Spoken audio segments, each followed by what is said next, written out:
എല്ലാവരെയും ഞെട്ടിച്ചിരിക്കുന്ന ഒരു സംഭവമാണ് ഉണ്ടായിരിക്കുന്നത്. ഇന്ന് രാവിലെ 9 മണിയോടുകൂടിയാണ് ഈ ഒരു സംഭവം നടക്കുന്നത് എന്നുള്ളതാണ് നമുക്ക് അറിയാൻ വേണ്ടി സാധിക്കുന്നത്. അങ്കമാലി കറുവച്ചാലിലാണ് ഈ ഒരു സംഭവം നടന്നത്. 6 മാസം മാത്രം പ്രായമുള്ള കുഞ്ഞിനെയാണ് കഴുത്തിൽ മുറിവേറ്റ നിലയിൽ കാണപ്പെട്ടത്. കുഞ്ഞിൻ്റെ അമ്മ താൽക്കാലികമായി അമ്മൂമ്മയ്ക്ക് അടുത്ത് കുഞ്ഞിനെ കിടത്തി അടുക്കളയിൽ പോയി വരുമ്പോഴാണ് കുഞ്ഞിൻ്റെ കഴുത്തിൽ ഈ ഒരു മുറിവ് കാണുന്നത്. അപ്പോൾ തന്നെ ആശുപത്രിയിലേക്ക് എത്തിച്ചു. 9:30 ഈ കുട്ടിയുടെ മരണം സ്ഥിരീകരിച്ചത്. ആൻ്റണി റൂത്ത് ദമ്പതികളുടെ മകളാണ് ഡെൽന മറിയം സാറ.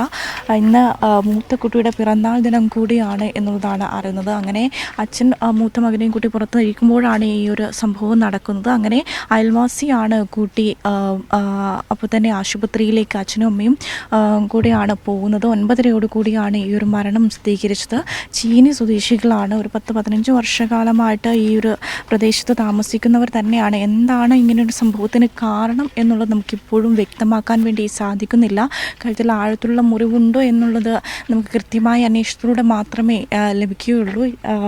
ഫോറൻസിക്കും പോലീസും പരിശോധന തുടർന്നുകൊണ്ടിരിക്കുകയാണ്. കൃത്യമായ അന്വേഷണങ്ങൾ നടന്നുകൊണ്ടിരിക്കുന്നു. കൃത്യമായ വിവരങ്ങളെല്ലാം തന്നെ ലഭ്യമാകേണ്ടതുണ്ട്. ഇപ്പോൾ അസ്വാഭാവിക മരണത്തിനാണ് അങ്കമാലി പോലീസ് കേസെടുത്തിരിക്കുന്നത്.